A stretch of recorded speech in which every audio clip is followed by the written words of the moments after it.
ధనస్సు వారికి గనక చూసుకున్నట్లయితే ఈ సంవత్సరం కూడా పోయిన సంవత్సరం లాగే 3 రాసులు మారుతున్నాడు గురువు. మనం గత వీడియోలో వక్రించిన దాని గురించి మాట్లాడుకున్నాము.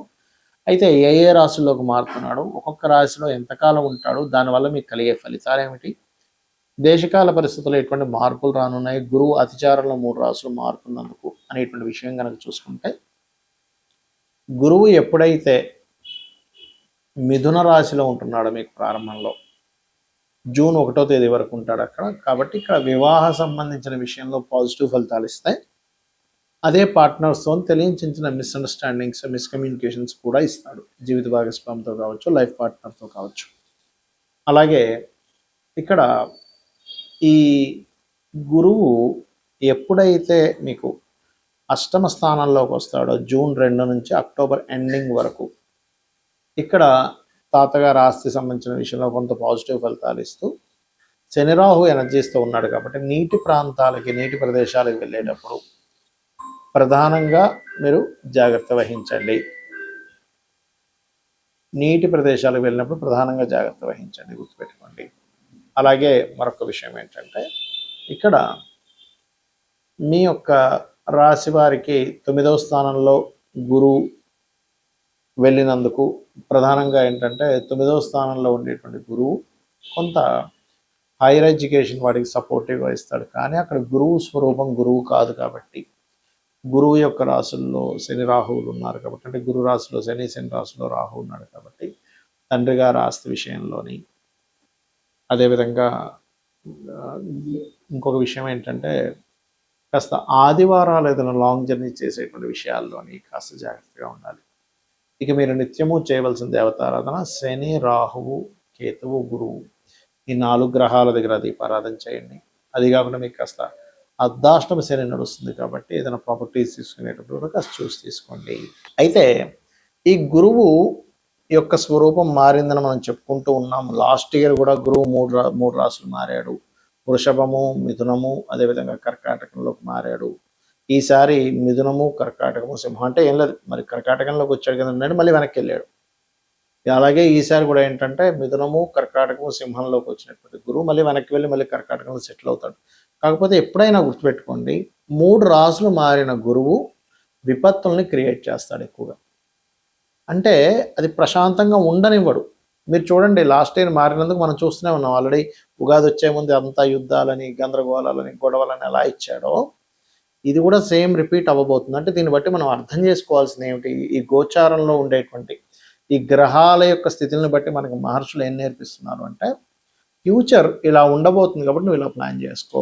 అంటే ఇప్పుడు మనకు చూడండి, యూట్యూబ్లో వాటిలో యుద్ధం ఆగిపోయింది అని పెడతాడు, మళ్ళీ వెంటనే యుద్ధం ఆ స్టీమర్ మీద ఏదో బాంబు వేశారట, ఈ ఎయిర్పోర్ట్ మీద బాంబు వేశారట అంటూ ఉంటారు.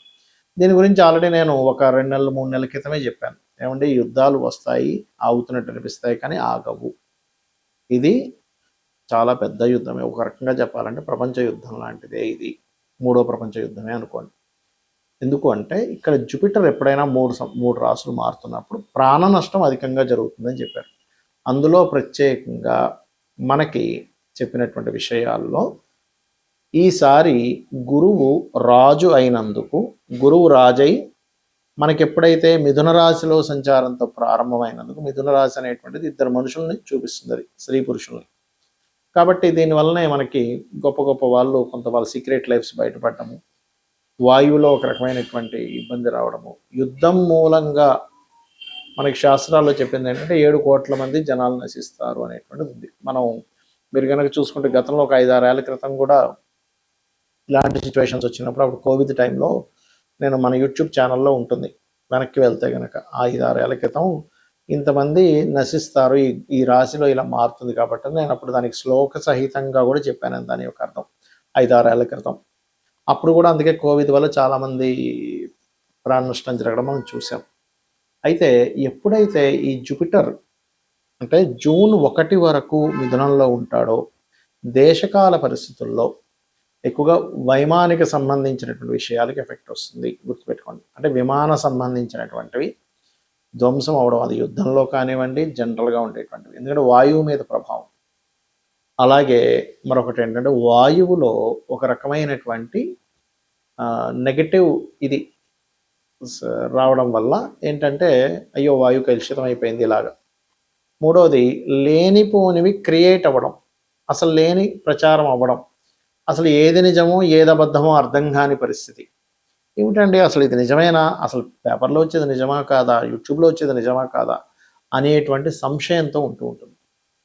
అదేవిధంగా స్త్రీ పురుషుల మధ్యని కొన్ని ఉండేటువంటి కొన్ని సీక్రెట్ అఫైర్స్ అనుకోండి, కొన్ని పేపర్స్ మూలంగా, అంటే కొన్ని ఇప్పుడు మనకి ప్రెస్ ఉంది, విలేకరి సంబంధించినటువంటివి ఏవైతే న్యూస్ సంబంధించి ఉంటాయో ఆ యొక్క విషయాల మీద కూడా మనుషులకి నమ్మకాలు కోల్పోవడము, ఆ రకంగా కొంత ఫేక్ న్యూస్లు కొంతవరకు ప్రచారం అవ్వడం ఈ గురువు మిథునంలో ఉన్నంతసేపు ఇస్తాడు, గుర్తుపెట్టుకోండి. అలాగే అంతరిక్షం నుంచి ఏదైనా ఒక ప్రమాదము భూమి మీదకి వచ్చి పొంచి ఉంది, అది మన శాటిలైట్స్ ఆకాశంలో బోల్డన్ శాటిలైట్స్ తిరుగుతాయి, అలా శాటిలైట్ లాంటిది ఏదైనా పాడైపోయింది భూమి మీదకి రావడం కావచ్చు. లేదు అంటే పర్టికులర్గా మనకి చూడండి కొన్ని సమాచారాలు అందుతుంటాయి, ఏమండి ఏలియన్స్ ఉన్నారట, వాళ్ళ భూమి మీద తిరుగుతున్నారట, అలాంటిది. అంటే ముఖ్యంగా ఏంటంటే భూమి మీదకి ఏదైనా అంతరిక్షం నుంచి వచ్చి భూమి మీద పడడం అనేటువంటిది జరగనుంది, దానివల్ల కూడా కొంత నష్టం ఉంది, గుర్తుపెట్టుకోండి. ఇది కర్కాటక రాశిలో మన మిథున రాశిలో ఉన్నంతకాలం, అంటే కర్కాటకానికి ముందు మిథున రాశిలో గురువు ఉన్నంతకాలం ఈ యొక్క ప్రభావం చూపిస్తూ ఉంటుంది. ఇక ఇక్కడి నుంచి కర్కాటకంలోకి జూన్ 2 నుంచి అక్టోబర్ 31వ తేదీ వరకు అక్కడ ఉంటాడు, 30వ తేదీ వరకు ఆల్మోస్ట్. ఇక దాని తర్వాత నవంబర్ 1వ తేదీ నుంచి సింహంలోకి వెళ్ళిపోతాడు. కాబట్టి ఈ కాంబినేషన్ ఏదైతే ఉందో అక్టోబర్ ఎండ్ వరకు, జూన్ 2 నుంచి అక్టోబర్ ఎండ్ వరకు ఉండేటువంటి ఈ కర్కాటక రాశిలో గురువు ఉన్నందుకు ఈ సమయంలో మీరు చూడండి ఎక్కువగా జల సంబంధంగా, ఆల్రెడీ గురువు మీకు మిథునంలో 12-15 డిగ్రీలు ఎప్పుడైతే మారిపోయాడో జల సంబంధించిన వాటి మీద పెరిగిపోయింది, ఇంకా పెరుగుతుంది. అయితే ఆ సమయంలో యాక్సిడెంట్స్ విపరీతంగా అవుతాయి. అందుకని మనం వాహనం వెళ్ళేటప్పుడు కాస్త అప్రమత్తంగా ఉండండి. ఇంటి నుంచి మనం బయలుదేరేటప్పుడు 1కి 4 సార్లు మనం ఎక్కడికి వెళ్తున్నాము, సరైన వాహనమా కాదా, సరైన సమయంలో బయలుదేరుతున్నాము, లేదా దుర్ముహూర్తాల్లోని వీటిలో బయలుదేరుతూ ఉంటాం, దుర్ముహూర్తము గండము ఈ సమయాల్లో, అటువంటి సమయాల్లో బయలుదేరకండి, ఎందుకంటే అది లింక్ ఉంటుంది అక్కడ. అలాగే మీ ఇష్టదైవాన్ని తలుచుకొని బయలుదేరండి, గుర్తుపెట్టుకోండి ఇది. ఎందుకంటే కర్కాటక రాశిలో గురు సంచారం జరిగేటప్పుడు వాహన ప్రమాదాలు అసలు మనం ఊహించలేం, అన్ని ఎక్కువ జరుగుతుంటాయి. కాబట్టి ఇంటి నుంచి మీరు మనస్ఫూర్తిగా మీ ఇష్టదైవాన్ని తలుచుకొని బయలుదేరినట్లయితే మీరు హ్యాపీగా ఉంటారు, మీకు ఎటువంటి ఇబ్బంది కలగకుండా ఉంటుంది. ఇది చెప్పడం కోసం ఆ విషయం చెప్పాల్సి వస్తుంది. ఇక 3వ విషయం ఏంటంటే ఈ జలము కలుషితం అవ్వడం, జలం మూలంగా గొడవలు రావడం. కర్కాటక రాశిలోకి గురువు వచ్చినందుకు జలం మూలంగానే కొన్ని దేశాల మధ్యన ఇబ్బంది రావడం, కొంత ఫుడ్కి ఇబ్బంది రావడం, ఫుడ్లో కొంత కలుషితాలు ఏర్పడడం, ఇట్లాంటివన్నీ కూడా ఇస్తుంది అక్కడ. ఇక ఇదే సింహరాశి నుంచి మన కర్కాటక రాశి నుంచి ఎప్పుడైతే సింహంలోకి నవంబర్ నుంచి ఎంటర్ అవుతాడో అక్కడ కలిగేటువంటిది ముఖ్యంగా నాయకుల మీద ఎఫెక్ట్ చూపిస్తుంది. అది పొలిటికల్ రిలేటెడ్, సీఎంలు అనుకోండి, పిఎంలు అనుకోండి, ప్రెసిడెంట్లు అనుకోండి, ప్రపంచవ్యాప్తంగా ఉండేటువంటి పెద్ద పెద్ద వాళ్ళు ఎవరైతే ఉంటారో, పొలిటికల్ రంగాల్లో ఉండేటువంటి వారు ఎవరైతే ఉంటారో వాళ్ళ మీద పూర్తిగా నవంబర్, డిసెంబర్, జనవరి మాసాలు ఎక్కువ ప్రభావం చూపించనుంది, గుర్తుపెట్టుకోండి. మరి ఈ ప్రభావాలు సామాన్య ప్రజలకు దేని మీద చూపిస్తుంది అంటే ఆరోగ్య సంబంధించిన దాని మీదకి వస్తున్నాడు జూపిటర్, ఎందుకంటే ఆరోగ్యానికి కారకుడు రవి కదా.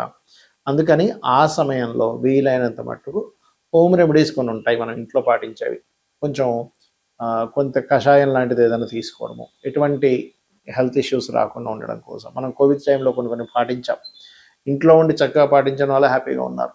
కాబట్టి అలాగా కొంతమంది డాక్టర్ల సూచనల చేత, అదేవిధంగా ఆయుర్వేదంలో కావచ్చు, హోమియోపతిలో కావచ్చు, అలోపతిలో కావచ్చు, వాళ్ళు కొంతమంది వెల్ ఎడ్యుకేటెడ్ పీపుల్ ఉంటారు, వాళ్ళు ఇచ్చినటువంటివి ఏవైతే టిప్స్ ఉంటాయో, అలాగే మన పెద్దవాళ్ళు కూడా చెప్పినటువంటివి కొన్ని ఉంటాయి, ఇటువంటి విషయాల్లో కొంత జాగ్రత్తగా ఉండాలి. అయితే ఇక్కడ ఈ 2-3 నెలల పాటు, అంటే నవంబర్ నుంచి డిసెంబర్, జనవరి ఈ టైంలో పర్టికులర్గా ఇది సంతానం మీదనే ఎఫెక్ట్ చూపిస్తూ ఉంటుంది. అయితే ఇక్కడ ఏంటంటే ఎవరైనా ఐవీఎఫ్లు, ఐయుఎల్ చేయించుకునేవారు కాస్త జాగ్రత్తగా ఉండాలి. అదేవిధంగా మరొక విషయం ఏంటంటే ఇక్కడ మీరు గమనించినట్లయితే మీరు వాతావరణంలో మీరు గమనించండి, యాక్చువల్గా నవంబర్ మాసానికి మనకేంటి చలి బాగా ఉండాలి, కానీ ఆ టైంకి ఏమవుతుంటుందంటే చలితో పాటు తెలియని ఎండలు కూడా వస్తాయి ఆ టైంలో. ఇదేమిటండి ఎంత ఈ చలికాలం ఇంత ఎండ ఉందేంటి అనిపిస్తూ ఉంటుంది. కాబట్టి నేను చెప్పినటువంటి పరిహారాలు ప్రధానంగా చండీ వినడం, చండీ పారాయణం చేయడం, లలితా సహస్రనామాలు వినడం, మీ ఇష్టదైవాన్ని స్మరించుకోవడం చేయండి. అన్ని విధాలా బాగుంటుంది. శ్రీమాత్రే నమః.